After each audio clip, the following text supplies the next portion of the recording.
Ce qui me frappe dans cette intervention, et ça va être peut-être pour moi l'occasion de poser une question. En tant qu'entrepreneur du numérique qui travaille dans Internet depuis un peu plus de 10 ans, c'est que je vois que Internet percute l'éducation comme il a percuté énormément d'autres industries, comme la musique, comme le cinéma, comme les médias. Et les comportements se ressemblent beaucoup, c'est-à-dire que vous avez des puissances en place qui, tout d'un coup, essaient de lutter en restant au maximum sur le même modèle. Et puis, à la fin, il y a des nouveaux acteurs qui essaient de s'adapter. Et finalement, ma question, c'est... J'ai plusieurs questions, mais la première que je voudrais vous poser, c'est de dire, et qui touche à l'économie, finalement, ceux qui produisent les ressources, que ce soit les logiciels ou les matériels, ce sont des entreprises. Et est-ce que ça ne pousse pas à redéfinir aussi la relation que peut avoir l'éducation? Est-ce qu'on peut s'en sortir sans se dire, mais quelle est notre relation aujourd'hui avec des entreprises qui ont un objectif économique qui est clair, sachant cela? Donc je ne sais pas si vous souhaitez répondre à qui voudrait intervenir là-dessus. Je vais juste commencer en disant, vous parlez du matériel et effectivement des entreprises qui le produisent, donc des terminaux. N'oublions pas que l'enjeu est aussi la maîtrise, voire la mainmise sur les contenus. Et donc les plateformes qui sont en train d'être élaborées, on le sait, sont de plus en plus intimement liées au matériel qui les porte, de manière à ne surtout pas pouvoir s'en échapper. Donc est-ce que nous pouvons, nous, État, pas nous, ministère, nous, État au sens large, faire l'économie d'une réflexion sur la création des terminaux en Europe? Non. Il est clair que non. Mais là encore, je suis prudent parce que il y a souvent des tentations de dire nous avons fait le Minitel, pourquoi ne pourrions-nous pas faire le terminal de demain? Tout simplement parce que le terminal de demain ne ressemblera pas du tout à ce que nous avons entre les mains aujourd'hui. Certains d'entre vous ont déjà peut-être entendu parler de ce que Google fabrique avec les Google Glasses, qui posent des questions infinies d'un point de vue de la protection des libertés individuelles, de la vie privée, qui sont, pour qui s'est préoccupé de régulation dans ces secteurs, qui sont un cauchemar en termes de régulation. Mais, ne nous trompons pas, c'est une piste qui, de toute manière, va exister. Et vous savez, le propos de Google est assez simple par rapport à ça, c'est de dire, plus la technologie est proche de vous, plus vous l'oubliez. Et il se trouve que, évidemment, celui ou ceux qui seront capables de créer ces terminaux auront un pouvoir sur le monde de l'information qui sera considérable. Première chose. Deuxième chose, oui, on ne peut pas, effectivement, réfléchir au futur de l'éducation si on ne réfléchit pas au futur des plateformes qui vont soutenir l'éducation. D'où l'importance, j'y reviens, de ces termes qui paraissent un tout petit peu administratifs, je n'ose dire technocratiques: ouverture, interopérabilité, neutralité des ressources.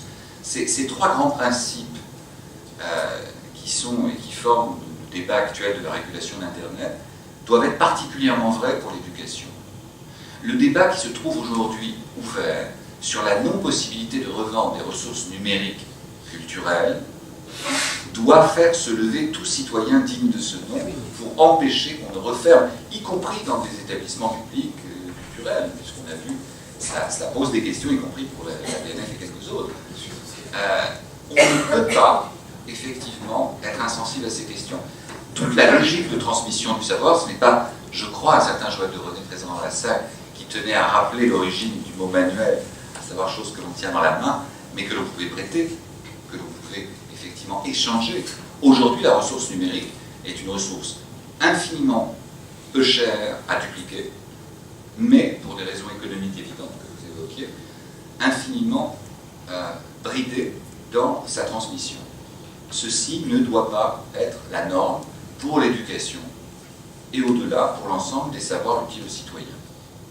Et donc je crois que là-dessus, il y a une éducation que nous, acteurs, militants de ces questions, devons continuer d'avoir auprès des citoyens, des représentants, des élus, pour bien faire comprendre que ces enjeux qui apparaissent techniques, ouverture, interopérabilité, ce n'est pas, si je puis me permettre l'expression, ce n'est pas très sexy dit comme ça, mais c'est l'architecture de la cité de demain, de l'organisation dans laquelle nous rentrons. Comme dirait mon collègue et ami Laurence Lessig, le code informatique crée de l'organisation sociale, crée du droit, crée crée du lien ou au contraire de l'exclusion. Et le code en question répond à une architecture qui doit être sous le contrôle du politique. Sa phrase en anglais, elle est très ramassée, c'est Code is law and architecture is politics. Et donc par définition, si on ne se préoccupe pas de l'architecture de ces codes d'information dans l'éducation, lieu prioritaire de l'apprentissage, on est en train en ce moment justement, avec le ministère de l'Éducation, avec d'autres ministères, de penser à ce que seront les outils de formation au code, y compris dans les plus petites classes. Si on ne fait pas ça, ce code sera créé par Google, par Apple, par Samsung et quelques autres, et nous ne serons, comme le disait un rapport sénatorial il y a peu, qu'une colonie numérique de l'espace américano-asiatique. Est-ce que c'est ce que nous souhaitons? Non. Non. Nous devons créer, mon voisin a rappelé l'importance de la création. L'intérêt de l'Internet, c'est la capacité, c'est ce que voulait Tim Berners-Lee en créant le web, diffuser la capacité de création de ressources. Et il reconnaissait d'ailleurs qu'avec le web, il n'avait pas complètement réussi. Il a dit, on a réussi à faire un très bel objet de diffusion des ressources, mais les outils de création des ressources restent complexes. D'où le travail à faire dans ce domaine. On y revient sur l'ergonomie, mais aussi évidemment à terme globalement, être en mesure de donner à chacun la possibilité de devenir son propre éditeur. Ce n'est pas Educavox, ici représenté, qui me reprendra sur cette notion, et être en mesure effectivement de créer des ressources, de les diffuser, et de les diffuser le plus librement possible si effectivement nous veillons à ce que ces architectures restent et soient ouvertes. Merci beaucoup.